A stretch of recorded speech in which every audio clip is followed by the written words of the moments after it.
Jeff Koons is one of the most prominent and polarizing art stars in the world. Perhaps you've seen one of his giant balloon dog sculptures, or the stainless steel inflatable rabbit he made that resold for $91 million a few years ago, the highest price ever paid at auction for a work by a living artist. I bought a much less expensive work of his at a charity auction about 10 years ago. His creations may look simple, but they can take decades to make, and often push the boundaries of technology and sometimes taste. Critics may scoff at times, but that's nothing new. Jeff Koons has been controversial since he first started showing his art more than 40 years ago. The story will continue in a moment. You'll find the largest collection of Jeff Koons' work at the Broad Museum in Los Angeles. Visiting it is like showing up at a strange children's party long after the kids have gone to bed. There's a giant painting of a party hat, a porcelain Michael Jackson and his chimp Bubbles, a kind of pop culture pieta. The Hulk even makes an appearance. The star attraction, a 10-foot-tall stainless steel balloon dog sculpture. I believe the first piece Koons showed it to us after hours. We had to make machines to make this work. They didn't exist. It may look like it's filled with air, but Balloon Dog weighs more than a ton and took Jeff Koons 6 years to make.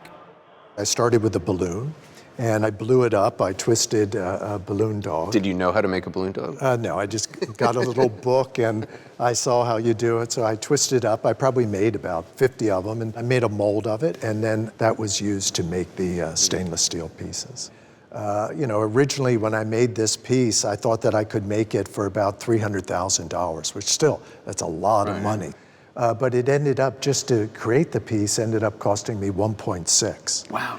And that was more than what I had sold the work for. That's classic Koons. He's famous for going over budget, and his obsessive attention to detail is legendary. He spent 20 years figuring out how to turn this mass of aluminum into a 10-foot-tall pile of Play-Doh. To get these basketballs to appear suspended in air, he enlisted the help of a Nobel Prize-winning physicist. And he used more than 60,000 living flowers to create this 40-foot sculpture of a puppy. Koons often takes famous characters or artworks and plays with them, adding a gazing ball to the Mona Lisa. Or he elevates everyday things, making them larger, shinier, or surreal versions of themselves. The rabbit's from 86. 86. Like that rabbit resold a few years ago for $91 million. He made 4 that look at first as if they're just plastic inflatables, but they're highly polished stainless steel and weigh about 150 pounds. It's iconic because it can represent so many different things. I can think of Easter, I can think of a politician with a kind of a microphone, somebody making proclamations. I can think of a Playboy rabbit.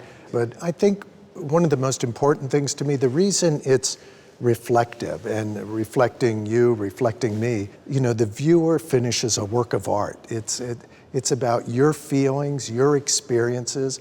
It's about your potential. Maybe you're thinking Jeff Koons sounds like a phony self-help prophet.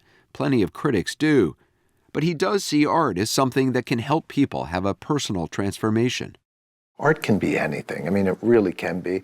My personal experience of art is that you just don't have to bring anything to it other than yourself. So your message to people is you don't need to have a thesis in art history to interact with art, and what you feel from it is valid. It's as valid as anybody else could experience. Why balloon dogs? Why gazing balls, an inflatable rabbit?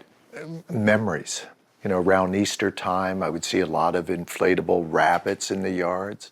I would see gazing balls in people's yards, in their gardens. Our neighbors who do that, I mean, how generous they are for us that we're just driving by or walking by and we can look and we can have a little awe and wonderment just for that a second.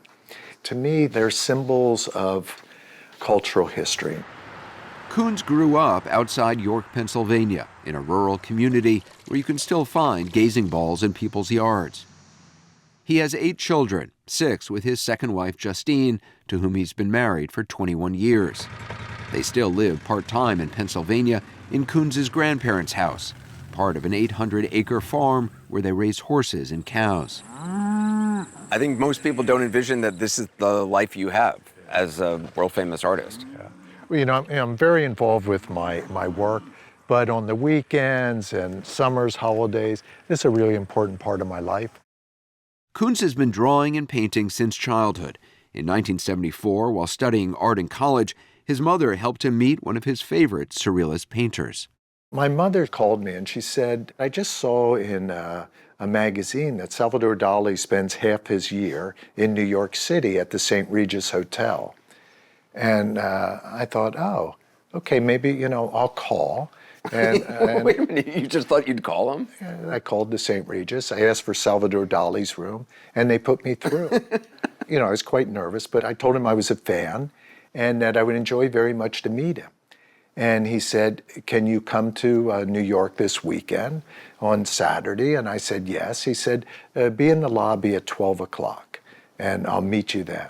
And he was spectacular. It would never have occurred to me to just call Salvador Dali at his hotel room. I had nothing to lose, Koons and Dali spent the afternoon together, and at the end of it, he asked the world-renowned artist to pose for this picture.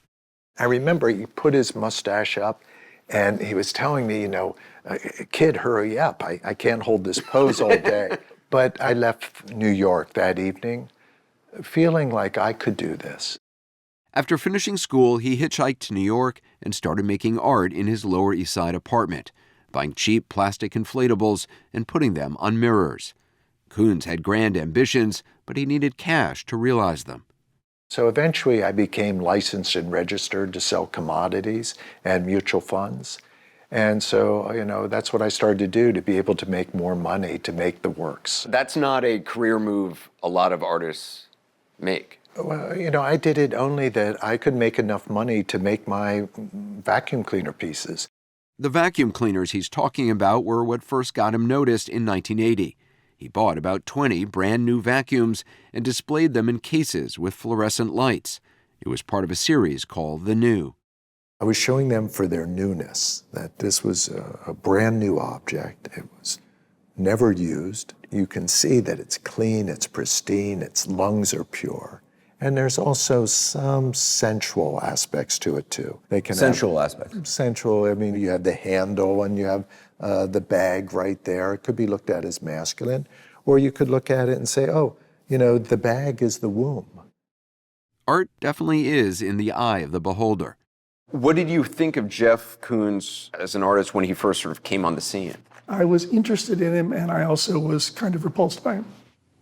Robert Storr, former dean at the Yale School of Art, was a curator at the Museum of Modern Art in New York when it acquired some of Koons's vacuums in 1996. I think some of the work is really unpleasant, but it doesn't mean it's not serious. What's unpleasant about it? The imagery is vulgar, okay? Now, vulgar means many things. It means of the people rather than of the elites. So it's taking an object which the New York elites might look at and think, oh, that's tacky, that's trashy, that's something you buy in a gift shop, and it's blowing it up and making it perfect and saying that this has value? It has meaning, not necessarily value, but it has meaning. What is the message of that? The message is that it is there to be embraced, that it is not to be mocked, that one should not be smugly sure of one's own taste to the point of denying the possibility of other tastes. And is he being honest about that? I think he's being totally honest. And I think that he has made all of that fair game in a way that we have not seen since Warhol. I come down. Like Andy Warhol, Jeff Koons has a factory of sorts, with an assembly line of painters meticulously following his instructions, and dozens of digital assistants, sculptors, and craftsmen all over the world helping make his complex pieces, which are often inspired by very simple things. This is like a very modern grandmother's closet. Sort of. Turns out Koons was fascinated by his grandparents' porcelain figurines as a child and has collected hundreds of them. Where did you find this? I found it online. He decided to make this $150 ballerina into a multi-million-dollar 8-foot-tall marble sculpture, but it wound up taking him 12 years. First, he used a CAT scan machine to digitally map every detail of the figurine inside and out. Then it took him 5 years and the help of MIT scientists to begin translating all those details into instructions for machines to carve the sculpture. The actual carving took another 7 years. Now the work will really progress quickly because We went with Koons to a workshop in Pennsylvania to check on the progress and found Ayami Aoyama and her team carefully polishing the ballerina by hand. Do you have a sense of how many hours of work is done on a piece? 33,000 hours. 33,000 hours. Hours for just handwork. It must be exhausting. I mean, the level of detail and monotony and difficulty of it is incredible. Yeah, it is like a really unique job, I would say. I mean, that looks like a sort of a dental tool. What is this? Yeah, that's nail polisher that, Is it? ladies actually Really? use. Yeah.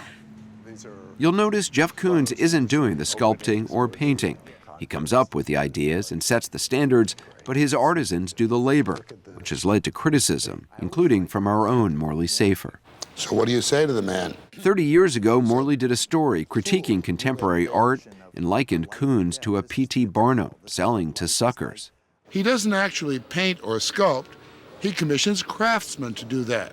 Or he goes shopping for basketballs and vacuum cleaners. Is that a legitimate criticism? it's a legitimate criticism if you look at art in a way that you're kind of want everything to be done by the artists themselves. But it becomes very limited what you can do within one life if you're being responsible for everything. It's like the production of this program right now. Anderson, if you had to be responsible for the lighting, if you had to be responsible for editing. If I was responsible for the lighting, we wouldn't see you or myself. But if you'd have to be responsible for everything, I mean, how many programs would you be able to create? I've designed, worked on the systems, so that the whole process, at the end of the day, it's as if every mark was made by myself. At 68, Koons has reached a level of commercial success few artists ever imagined. He's helped design cars for BMW, an album cover for Lady Gaga, even a superyacht. That one angle. And later this year, he hopes to create a permanent art exhibit on the moon. He's made 125 small stainless steel moon sculptures and mounted them on a lunar lander that'll hitch a ride aboard a SpaceX rocket. Is there something about the atmosphere on the moon that would affect the lifespan of a work? Yeah, almost everything. You have tremendous radiation. You have the temperature change, at least 250 degrees difference from night to day. One of the most inhospitable environments that you could imagine for a work of art. The moon sculptures are for sale, of course, along with an NFT, or non-fungible token, which serves as digital proof your artwork is actually up there. You'll also get one of these larger moons to show off here on Earth. He won't say how much it'll cost you, but with Jeff Koons, it's a safe bet the price tag will be out of this world.